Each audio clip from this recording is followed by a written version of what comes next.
don't go anywhere. Matthew's rough on that tug test, and when he backs into that kingpin, BAM! Out nowhere into my life. You walked in and you opened my eyes. Can't believe this could happen to me. Yeah. You came crashing in out of nowhere. Hey y'all, we gotta break into your episode here just for a little bit because we found out that it is, no kidding, it's illegal for us to use some of the video footage that we shot for this episode. Now stick around, we're going to talk about it in a little bit. Let's get back to the episode. Alright y'all, I just wanted to update you. We are fixing to bring the slides in and hook up the truck the night before because we want to leave at first daylight in the morning. So I'm just sweeping under the slides. We are just moving enough stuff so we can close the slides. And look, y'all, that is desert dirt. So we can bring these slides in and we can hitch up, and then we're gonna let the slides back out so I can finish packing up. It is very important, y'all, before you bring your slides in to sweep under them. I just showed you all the junk, and in the desert you get little pebbles and rocks and stuff, and you don't want that getting caught under your slide and damaging your slide. Alright y'all, we're all hitched up. So there's the truck all hooked up, and we let our slides back out, and we're ready to go for in the morning, but we still have a lot more stuff to do. Good morning, y'all. Good morning. It's bright and early at 6:56. And it's cold, and we're waiting on the sun. Right, that's AM. Instead of taking off in the sunset, we're taking off in the sunrise. If it would ever come up, I mean, it seems like it's bright and early every morning, but this morning. So y'all want to know where we're going. Have you ever heard of standing on the corner? Uh-huh. Now, we're actually going to be staying in the town next door at a KOA.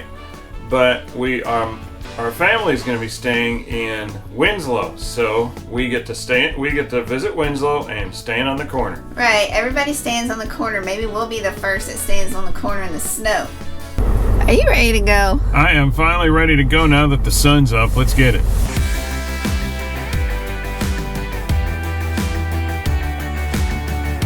Y'all, instead of paying nearly $5 a gallon, we got to pay $3.86 a gallon for diesel at the pump. Don't have to go inside, and that's with our TSD card. So, little shameless plug here. If y'all want a TSD card for your very own, then look in the show description below, and that's where you'll find a link where you can sign up for your very own TSD card. It's very easy to sign up, and you'll love it. All right, everybody. I don't know if y'all know, but that's the RV behind us.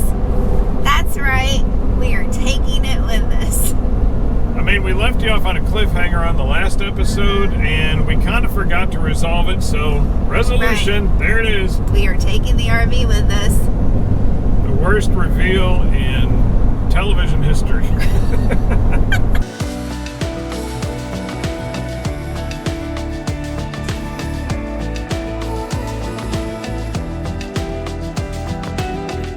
Hey y'all, we made it to Holbrook, the KOA. It's a Petrified Forest journey, and it's already been a big adventure ever since we got here. What time did we get here? We got here, I think, checked in at 3:30, maybe got to our site about 3:45. And it is now 5:45, and we finally got done setting up on the outside. It normally doesn't take much time at all for me to do that, but we hit auto level, and it raised 2 of the tires off the ground. So long story short, we tried to level it. We put blocks under this one, under that one, raise this, lower this, and every time you hit auto level, there go the tires way off the ground. So the only thing we could do at that point is to hook back up, and neither of us really wanted to do that. It was just, the only solution we could find.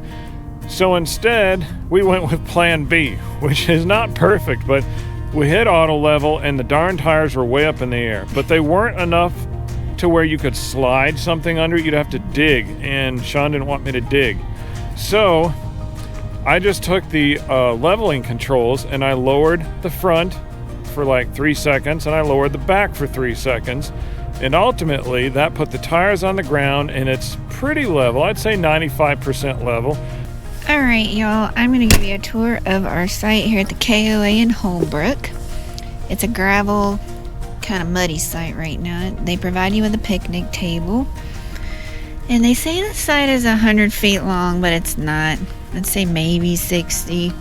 Because you can see we're having to park the truck at an angle, and if it was 100, it would not be at an angle.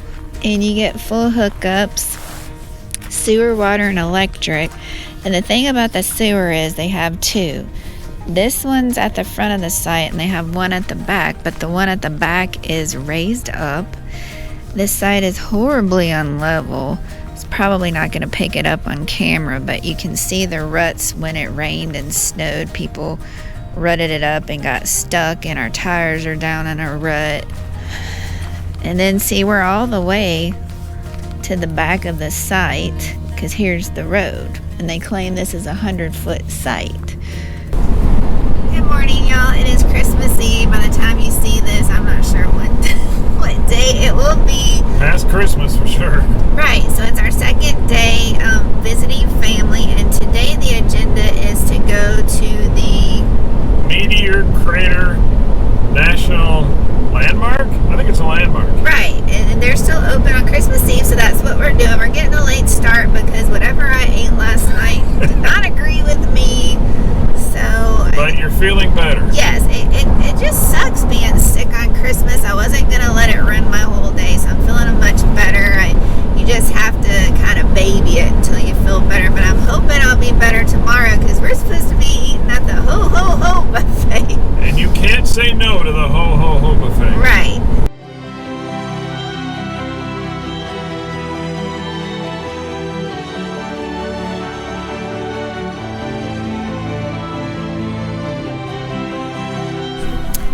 Alright, y'all, we came on the guided tour, and this is as far as you can go right now because the trail is eroding, but this is as close as we could get. And then down there's a shiny object. That's a what? A 10-foot wingspan from a Cessna plane that crashed in the 60s. And then they said beyond that is a boulder that has like the plane engine or fuselage. The fuselage, and it doesn't look like it, but it's a mile across to that side, and it's 500 feet down. And it's a no-fly zone, so you can't fly your drones here or planes or helicopters. And it's private property. Oh yeah, that's right. Alright, y'all, we're walking up to standing on the corner. They have Mickey and Minnie here that wants to stand on the corner. And there's the statue standing on the corner. And there's the truck.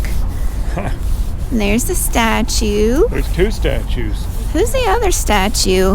Probably two members of the band. Oh, okay. So, y'all, in this episode, we got to visit the Petrified National Park. Uh-huh. And we filmed it, but we can't show y'all. So here it is in a nutshell. And stick with us, because this is really important to us, and we believe it'll be important to you, too.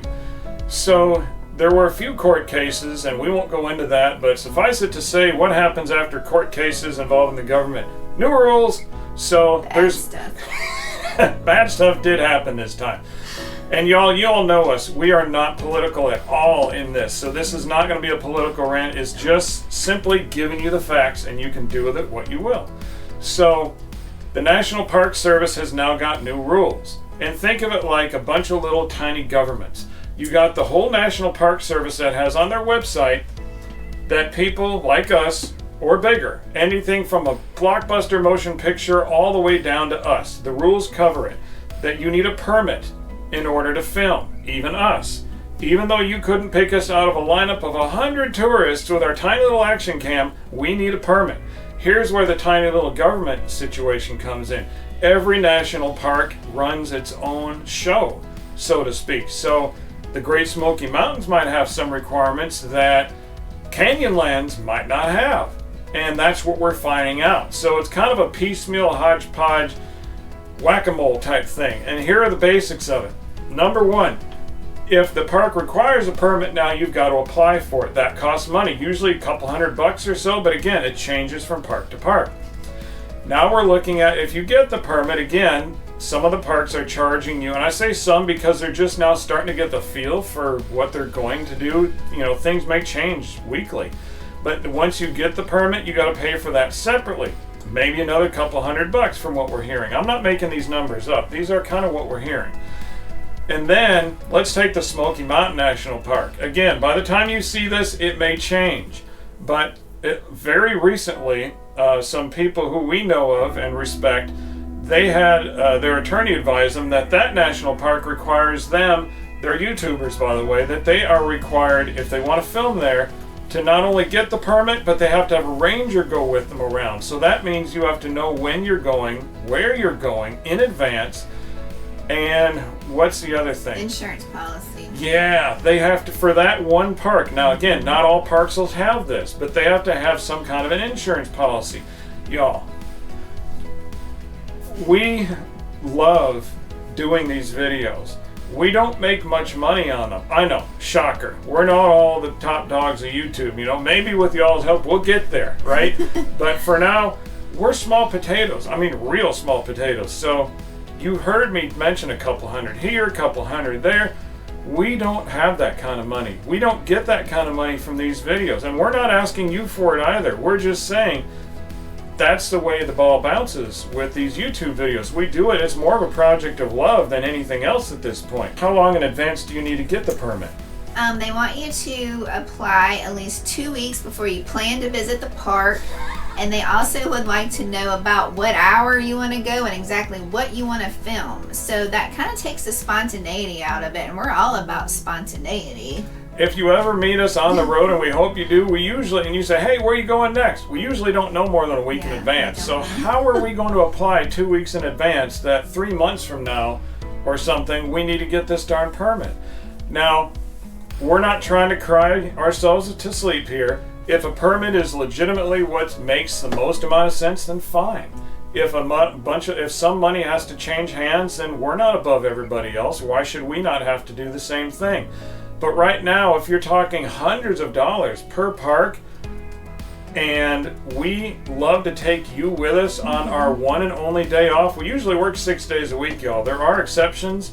So if we only get 1 day off a week, and we're taking you, our beloved community, with us, we can't go to the national parks, so we're going to skip them. So, and then how that affects y'all is we've heard, you know, some of y'all are homebound, and it's not just our channel that you watch, or you don't have the capabilities of traveling, but you want to see what's going on in the national park. Like, there's a lot of people that like the Great Smoky Mountain National Park. Cades Cove is in there, and people want to see that every day. Yep. Like, not just once. And they're really upset about it from some of our friends that we've seen.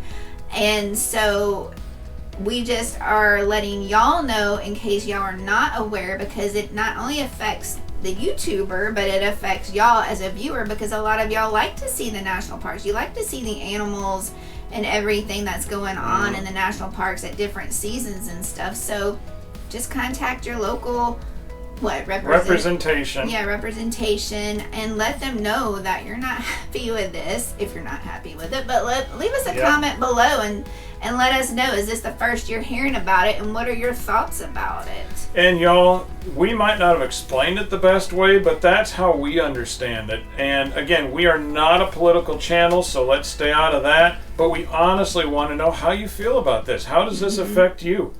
And we also need your help with something else. Right, because we want to take y'all with us. We're deliberately not going to go to the national parks now. Now, we've been full-time for almost 2 years, but in those 2 years, we've only been to 4 national parks. So it hasn't been national parks haven't been a big part of our vlog.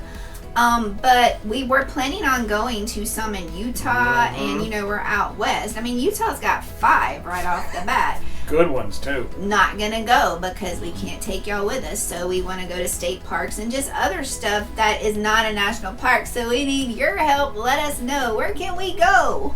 Right now we're in the western half of the U.S., but God only knows where we'll be next week, even next month. But where can we go? What would you like to see? Just not a national park. All right, y'all. It's no secret that it is cold out here in Holbrook, Arizona. it gets down to sometimes 14 degrees above zero. Now I know that's not the coldest place in the world, but it's below 32, cold enough for stuff to freeze. And look at this, we don't have any skirting under here or anything you traditionally see when you think of winter RVing. So there's a few things that we've had to do in order to prepare ourselves. You can't just go into freezing weather and not do anything, because what's going to happen first is your plumbing is going to give you problems. So look where we are. This is the hookup side, y'all, the driver's side of the RV, and we're going to go beneath this slide. All right, y'all, that gray tube right there in the center of your screen sticking down, that is normally blue, but we've insulated it. That is where the overflow tube is for the freshwater tank. Now that overflow tube is just what it sounds like. It is a direct connection into the freshwater tank. So if cold air is allowed to go up in there, stuff could start to freeze. So we've insulated that, and that's just a simple pipe insulation piece of foam you can get from Home Depot, Lowe's. All right, we're on the same side, bedroom side. There's our electrical outlet, and beneath here, right where our dump valve is our low point drains. Now you can maybe see there's a red and blue there. We've insulated that the best we can with the same insulating material. So what in the world's a low point drain? It's supposed to be the lowest point in your RV's plumbing system, where if you had to drain everything, that's where you'd do it. It's the lowest point. So naturally, it's the lowest point. It's going to get the coldest, right? So we insulated those, and so far we've been just fine. 14 degrees, 16 degrees overnight. Been just fine, but that's not all we do. All right, what else we do is on the inside. This is our thermostat, and every night before we go to bed we turn it down to 58 degrees. So that means that the heat will come on if it gets to 58 or lower. Why in the world is that important? Because a lot of the pipes, a lot of the PEX tubing where the water goes through our underbelly, and we have a heated underbelly. So if we leave the furnace on, the hot air will come out of the vents down there, and it's going to heat everything up, and it really helps us not get frozen. And the final part of our arsenal is right here in the kitchen. What we do is, because there's plumbing under the kitchen, you know, from the sink, we just open these things. We open the cabinets and leave them open all night long. So far, insulating the low point drains, which there's two of them, side by side, and then insulating the freshwater overflow drain, and then also turning on the heat. It's not supposed to keep us toasty warm, it's just supposed to be enough to keep the underbelly nice and thawed. And then keeping the island kitchen cabinets open. It's done us wonders. We have gone through all of these nights of cold temperatures with no problems at all, and we just wanted to share with you what we do. Merry Christmas, y'all! By the time you see this, it'll be way after, but hey, Merry Christmas. Yeah, maybe 2 months after, I don't know. So it's Christmas morning, and what are we doing? Packing up. Yep, we're not leaving till tomorrow, but we got maybe 7-8 hour drives, so we got to pack up today, have the truck all connected and ready so we can leave before dawn tomorrow. Right, we're packing up today. His family's in town, so they're going to come pick us up, and we're going to spend Christmas with them. We're going to go eat at the Ho Ho Ho buffet. Alright, y'all, so we got the truck all hooked up, and then I just walked by my window. I don't know if you can tell, but it looks like that tree is flat. It was standing up. We didn't even go anywhere. Matthew's rough on that tug test, and when he backs into that kingpin, BAM! Hey, better safe than sorry on the tug test. and when you knock it, what is it, like take it back into the kingpin, he slams it in there. So, y'all, yeah. Let's go see if it's true, because the windows are kind of tinted. Is it flat? Oh, no, it's flat. Oh, no, say it ain't so. John's, the ornaments are like hanging like, oh, look at them. I hope the star is on the floor. Yo, we didn't even go anywhere. See, y'all, even if you're not going anywhere, it's very important to check the slides before you let them back out, because you see what just happened.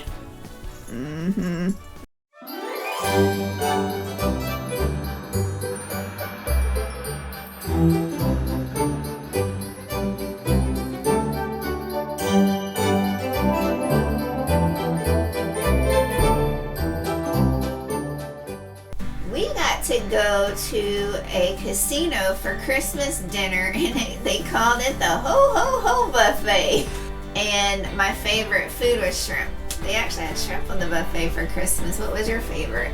Oh, I think the turkey and dressing, not to be stereotypical, but the turkey and dressing was really, really good. And their turkey gravy had shreds of turkey in it.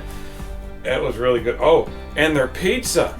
I know that it's a Thanksgiving buffet, y'all, but they had this, like, not wood fire, but they had this dome pizza oven with a flame in the back, and I thought, I've got to try some of that. And I think he got confused with the turkey and dressing. It was not a Thanksgiving buffet. It was the Ho Ho Ho Christmas buffet. Oh, yeah, but you think of the same foods for Christmas. But yeah, it's not Thanksgiving, but still, pizza Christmas, it's my new favorite. It was really good. And then, of course, we stayed, if we didn't let y'all know before, at the KOA in Holbrook.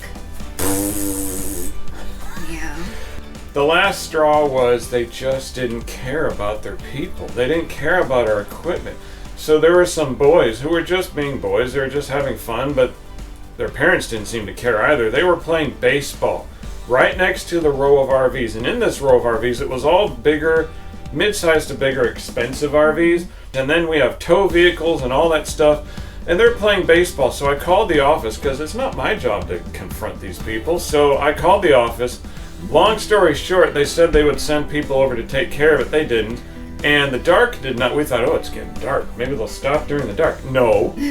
And they didn't seem enthused when we got there. They could care less that we were there and checking in. So, I mean, the first KOA we stayed at was a good experience. In Nevada. Yeah, and this one was not. Yeah, can't recommend the KOA in Holbrook. If you have to have a stopover, then maybe it's good for a quick stopover. But that's about it. Mm-hmm. And then, of course, it was extremely cold. And that was more of a pain for Matthew than me because he was the one that had to keep going out, literally, y'all, because we needed to do laundry. But in order to do laundry, you had to wait till it got above temperature. So we had so many hours in the day to do laundry. So it literally took us 4 days to do laundry. Yeah, and then we had to fill up the tank every night. Well, I filled up in the morning. And then we'd use city water and then use the tank at night because we have to take showers and stuff. So, I mean, I don't mind doing it, but it's kind of not my favorite thing to do is to hook up the hose every day. And if you had a heated hose, we still would not have a heated water pressure regulator. And those things are very temperature sensitive. But we did well. The only thing that froze that Matthew figured out was the Valterra valve. And what was your solution to that? Leave it open. And I know that may seem counterintuitive, but I left it open because the actual gray tank valves were closed. And the black tank valve was closed. And we have tank heaters, which as I understand it means it kind of keeps those valves lucid, you know, able to function. So I wasn't worried about them. The Valterra valve did kind of freeze, so I just left it open and that did work for us.